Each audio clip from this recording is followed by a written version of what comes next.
whenever I speak, I always repeat an affirmation from A Course in Miracles. And this affirmation goes like this. It says, if you knew, it doesn't say if you believed, it says if you knew, a knowing means an absence of doubt, if you knew who walked beside you at all times on this path that you have chosen, you could never experience fear or doubt again. And I remind myself of that as I take the microphone. And if I'm going to speak for a weekend or 20 minutes or anything in between, I always remind myself that I'm not alone, that I am connected to something that I am a part of. And it doesn't matter what you call it. As Alan Watts said, you can't get wet from the word water. Whether you call it water or aqua or anything in between, Bazer. It's not what you call it that will make you wet. It's the substance of it. So whether you call this God or soul or spirit or consciousness is of no consequence. And it's shifting into that knowing. I've often said that when Jesus would approach a leper, he wouldn't go up to the leper and say, you know, we haven't been having a whole lot of success here with leprosy lately. It's really running rampant here. There are noses falling off, there are fingers in the ditch. This is not a pleasant sight. But I've got some advice, and I've got some herbs. And if you listen to my advice and you take these herbs, you have a 30% chance of surviving over the next 5 years. He would never say that. He said, walk. You are healed. Rise. And healing would take place. And even the least among you can do all that I have done, and even greater things. And it's a very intriguing kind of idea. This notion of being in a state of mind in which you can have a knowing that is so profound that doubt can never enter into it. Now you have this knowing. I remember when I first read the works of the Buddha, he said the first and most significant thing for any of us to know is to come to know something that cannot be destroyed by death. The most important thing that you can learn in your life, said the Buddha, is to come to know something that cannot be destroyed by death. Jung put it this way. He said the telling question of your life is your relationship to the infinite. If you have one, you are on a path of higher awareness. If you don't, you're not. Do you have a sense of the infinite? When Lao Tzu was asked the question, what is real, Master? What is real? By his devotees and students. And Lao Tzu in the 6th century before Christ in China was considered to be God in a human form. He had that same ability, the gift of fish and loaves. He was the founder and the author of the Tao and Taoism, but he would perform miracles wherever he would go. Lights would come from him. He was considered to be one of those light beings 600 years before the birth of Christ. And when they said, what is real, Master? What is real? He said, that is real which never changes. Now you look at yourself and you try to find and define something about yourself that meets that criteria, that meets that definition. What about you has never changed? Is it your body? Certainly not mine. I hold a hair up on the pillow in the morning. Say to my wife, honey, this is the metaphysical question. Final answer.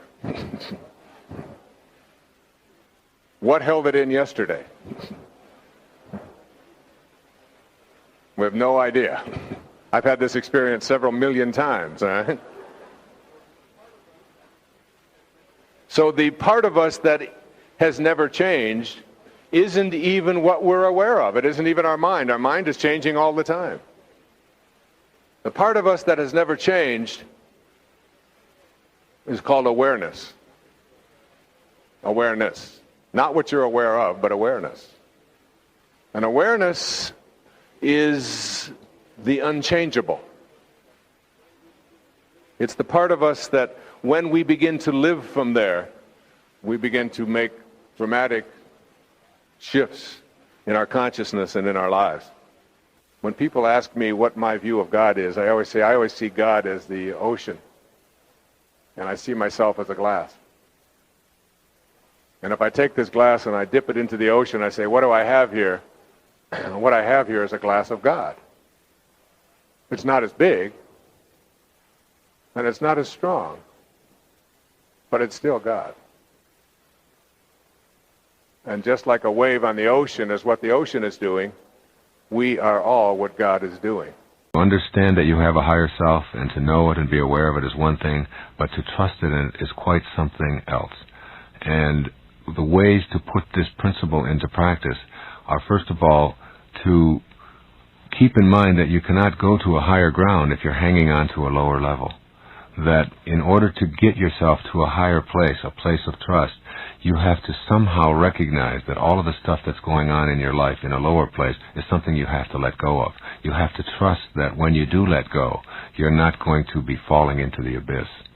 And I would recommend that you take a real rebellious attitude toward the philosophy which preaches that that you are not connected to the divine energy, that somehow this force that has many names is something that is outside of you, and you're not deserving of it. Until you know that you can trust in it, you can't use it and acknowledge it in your life.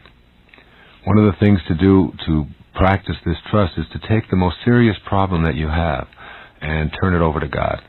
Affirm to yourself, I would like to show my trust in the divine force by simply turning my problems over to your divine hands.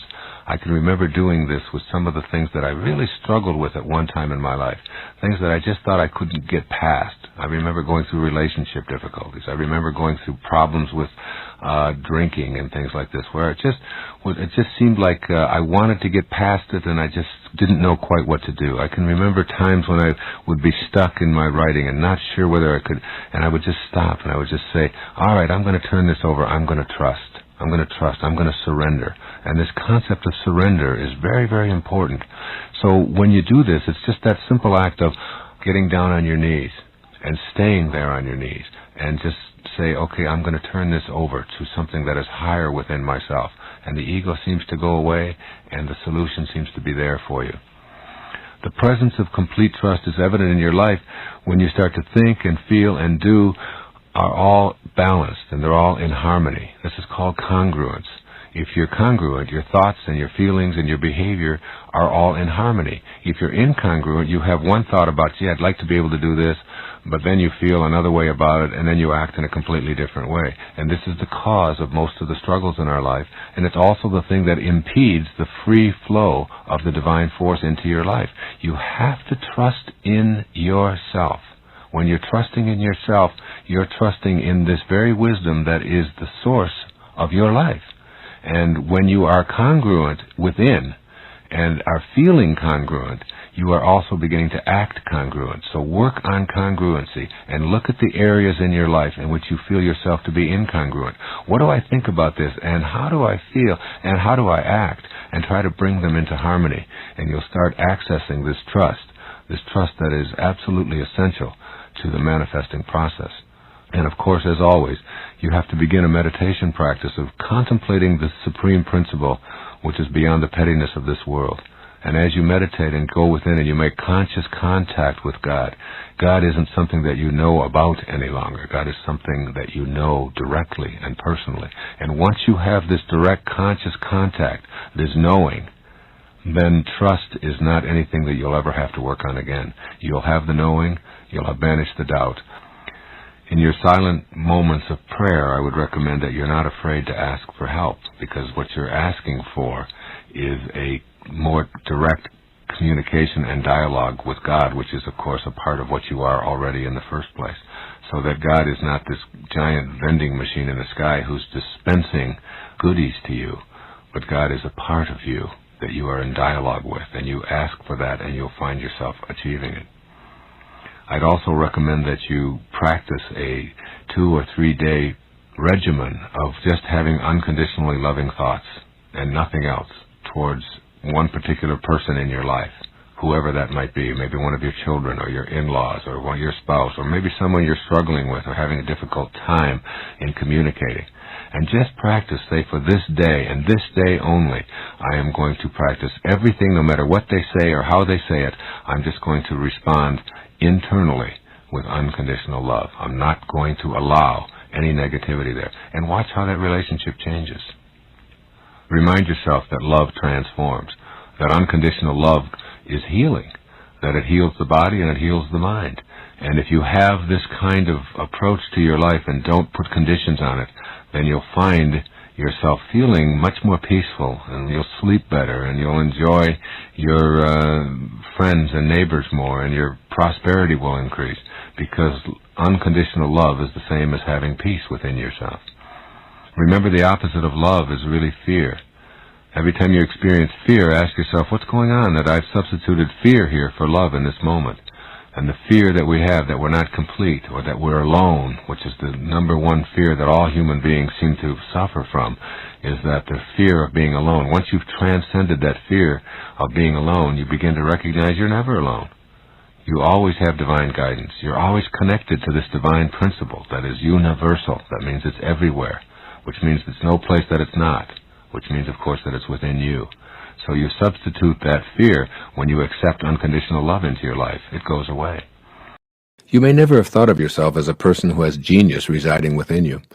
You may have thought that genius is a word reserved for the Mozarts, Michelangelos, Einsteins, Madame Curies, Virginia Woolfs, Stephen Hawkings, and others whose lives and accomplishment have been publicized. But keep in mind that they share the same essence of consciousness that you do. They emanated from the same power of intention as you did. They have all shared the same life force animating them as you do. Your genius is in your very existence, awaiting the right circumstances to express itself. There is no such thing as luck or accidents in this purposeful universe. Not only is everything connected to everything else, but no one is excluded from the universal source called intention. And genius, since it's a characteristic of the universal source, must be universal, which means that it's in no way restricted. It's available to every single human being. It certainly can and does show up differently in every single one of us. The qualities of creativity and genius are within you, waiting your decision to match up with that power of intention. Changing your energy level to access the genius within you. Higher energy is the energy of light, which is a way of describing spiritual energy. The 7 phases of intention are the ingredients of this spiritual energy. When you shift your thoughts, emotions, and life activities into these realms and deactivate the lower energies of the ego, the God force within you begins to take over. It's so automatic that it travels faster than your thoughts. This is why your thoughts about how you did it are so bewildering. The higher energy level actually transcends thought, moving into vibrational harmony with the source energy of intention. As you release ego-dominated thoughts, which convince you that you're doing these amazing things and you are responsible for these unbelievable accomplishments, then you begin to tap into the power of intention. This is where the genius that you truly are resides. I'd like you to consider what may seem like a radical idea. Genius can show up in as many ways as there are human beings. Anything in any field that anyone has ever accomplished is shared by you. You're connected to every being that has ever lived or ever will live, and you share the same exact energy of intention that flowed through Archimedes, Leonardo da Vinci, the Virgin Mother, and Jonas Salk. You can access this energy. At the deepest level, all things and all people are composed of vibrations organized into fields that permeate the entire structure of the universe. You share these vibrations, and you are in this field. The starting point is knowing and understanding that this level of creativity and functioning called genius resides within you. Then begin to deconstruct doubts about your role here. Make a commitment to raise your energy levels to vibrate harmoniously with the field of intention, despite attempts by your ego and other egos to dissuade you. Expanding your reality.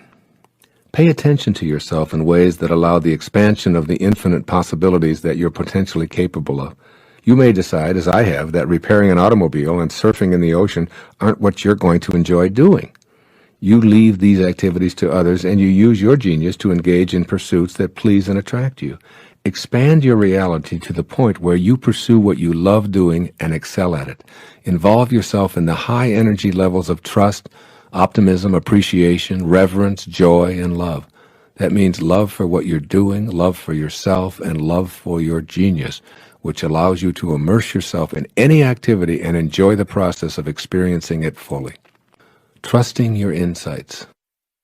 The process of appreciating your genius involves trusting those inner flashes of creative insight as being worthy of expression. Never, but never regard any creative thought that you're having as anything other than a worthy potential expression of your inner genius. The only caveat here is that these thoughts must be in vibrational harmony with the 7 faces of intention. Inner thoughts of hatred, anger, fear, despair, and destruction simply don't foster creative insights. The low-energy, ego-dominated thoughts must be replaced and converted to the power of intention. Your creative impulses are real, they're vital, they're worthy, and they crave expression. The fact that you can conceive of them is proof of this. Your thoughts are real, they're pure energy, and they're telling you to pay attention and get that connecting link to the power of intention polished up through living at different levels than you've accepted as normal or ordinary. At these levels, everyone is a genius. Appreciating the genius in others. Every person you interact with should feel the inner glow that comes from being appreciated, particularly for the ways in which they express their creativity. A core theme which strengthens the flow of the power of intention is wanting for others as much as you intend for yourself. Appreciating the genius in others attracts high levels of competent energy to you. By seeing and celebrating the creative genius, you open a channel within yourself for receiving the creative energy from the field of intention.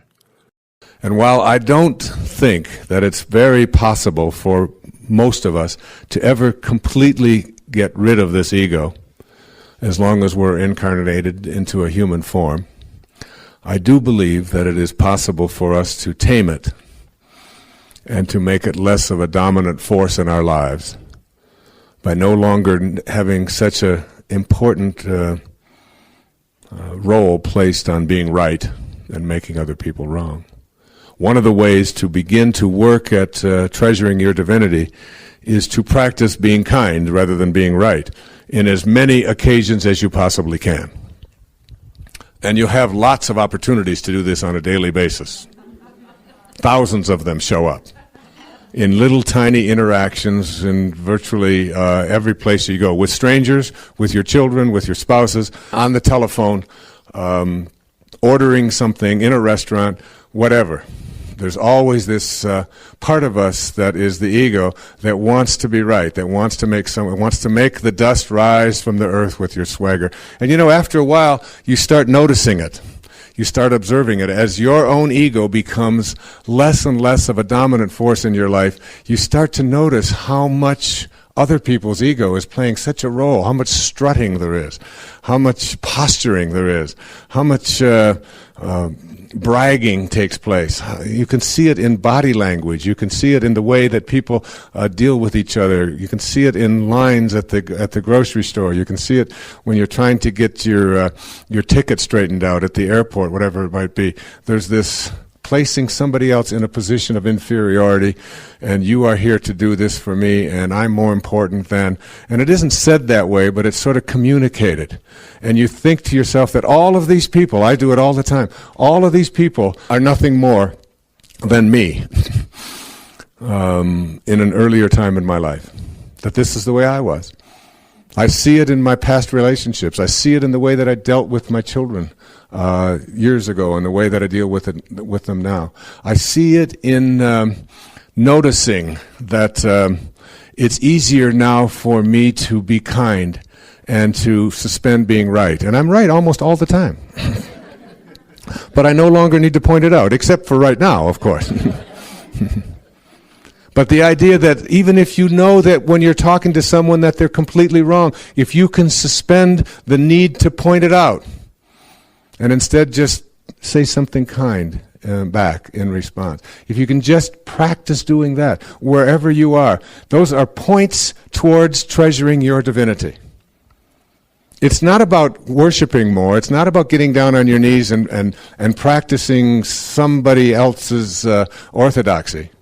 It's not about fitting in. It's not about memorizing verses out of the Bible or the Quran or the Torah or whatever. It's not about that. It's about practicing being Christ-like rather than Christian. It's about practicing being Buddha-like rather than Buddhist. It's about practicing being Muhammad-like rather than Muslim. Muhammad said, don't even harm any tree that has a green leaf growing on it. If there's a green leaf growing on it, don't harm it. Practice that. That kind of love and admiration for humanity. Live as much as you can those principles. And all it amounts to is simply beginning a process of moving out of the lowest levels of consciousness. The lowest level of consciousness is ego consciousness. Ego, some have suggested EGO, is an acronym for edging God out. That as you edge God out of your life, what you have done is you have separated yourself from your divinity, believed that you are those 6 things, separate from everyone, separate from what you would like to attract into your life, separate from God, your reputation. You start believing that this is who you are, and you start living this way, and you look upon your divinity as something that is out there that you'll see, you'll talk to on at the synagogue on Saturday or at church on Sunday morning or whatever. And you'll practice during certain days, like we call, at the end of the year, 30 days of fasting, and this makes me, closer to God and so on. To me, it's about applying the principles of moving past ego consciousness. And when I see conflicts between one group and another, men versus women, when I see conflicts between people who are older and people who are younger, when you see conflicts existing between people who have one color skin and a different color of skin, when you see conflicts between people who wear a robe versus those who wear a yarmulke, when you see all of these divisions, and there are just endless numbers of them that we pigeonhole ourselves into, they are still the cause of virtually all conflicts on the planet. We still are dividing ourselves. We don't understand that this is a round planet, and on a round planet, there's no choosing up sides. There are no sides. You see, when you get enough inner grace, or inner peace, or serenity, whatever you want to call it, when you feel really positive about yourself, it's almost impossible for you to be controlled and manipulated by anybody else. I'll give you an example. Just yesterday, I had to get on an airplane and fly to Chicago. Now, I got on the airplane at 1 o'clock in the afternoon in Fort Lauderdale. The plane took off and flew for 30 minutes, and they couldn't retract the landing gear. They were stuck in the down position, so they had to land the plane in Miami, go back and land it in Miami because they had longer runways. It wasn't an emergency, but I wasn't convinced that they had that foam out there on the runways because they were just seeing if their foam equipment worked. They were trying to convince us there was no emergency and that those ambulances weren't just standing by in case anybody fainted while they watched us land, that there was, in fact, some emergency. I watched people around me on the plane when we were having to do this, and some people were panicked and fearful and scared. There was one couple that jumped and screamed, and there was a lot of interesting reactions, a lot of ashen looks, and a lot of very scared people. And I looked at myself, and I didn't have any of that. I didn't have any of that. It was okay. And I knew I was going to be okay, and I saw myself being okay. It wasn't that I tried very hard not to be fearful. It was that inside of me, there is something that has replaced that fear, and that is called grace or serenity. And it was okay. It was just simply all right, and I was fine. In fact, I was effective. I calmed down the guy next to me. I looked around to see where the emergency exits were, because I wanted to know how to get out of this place. I used my mind in a situation where other people might elect panic. I was electing to be conscious, to be intelligent, to save myself if necessary, And I wasn't the least bit afraid. And I know I would have been afraid at an earlier time in my life. That fear, that potential for fear, has been replaced by peace and fulfillment and knowing that when it's my turn, and that's okay too, and that I'm not afraid of any of that. So we landed, okay, and everything was fine. And there was a computer part that was missing that wouldn't give the right signal for the landing gear to go up. So they had to replace the part, and they canceled the flight. And 192 people were on this plane, and it was full. Right? There wasn't an empty seat. It was the last week after Easter break. There's no seats out of South Florida at all.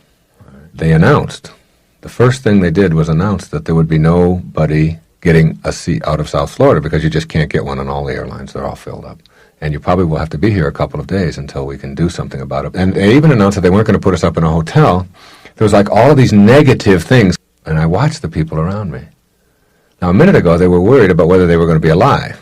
Now, suddenly, they're alive and they're relieved about that. Now they're angry because the plane isn't going to take off or they're going to have a replacement. And so there's all this anger. Now, I believe in looking for solutions, never looking for problems. So when the plane landed, they said, no one can get off the airplane. But I knew they probably weren't talking to me, okay? Because as soon as it landed, the door opened, I went out and called my secretary and said, I have to give a speech tomorrow morning in Chicago, and there's a lot of people depending on me to be there. There's 500 people waiting to hear me speak, and we've set up this date in advance. I see myself in Chicago. I know I'll be there. 191 other people didn't believe they would be in Chicago and acted just that way. They were angry, they were upset, they were yelling at the people, they were letting their blood pressure get out of control, and they weren't doing anything. I said to my secretary, I will call you back in 15 minutes. She was in Fort Lauderdale. I'll call you back collect in 15 minutes. Just make sure I have a seat on a plane, no matter what it costs or what the inconvenience or what it get me a seat. At the moment that she called, somebody the moment before had canceled on another airline a first-class seat. They had just canceled, they weren't going. And I was able to get that seat because the person that she called handled the cancellation, and she just replaced me on there, okay, instead of going through the whole list. And I had a seat on a flight that was 5 hours away. But I still had a seat on a flight to get in much later than I anticipated. And I went down and got my boarding pass, and I was, out of 192 people, there was only one that made it to Chicago. And I was that one, not because I'm smarter than everybody else, or because I know anything that other people don't know, or because I'm better than anyone else. It was because I look for solutions, not for problems, and I refuse to be victimized by my need to be right through using anger and being upset and so on. When you are able to visualize yourself doing something, you start acting on that visualization or that image. You're able to make things happen when you're looking for solutions that you can never make happen when you're more preoccupied with being a victim.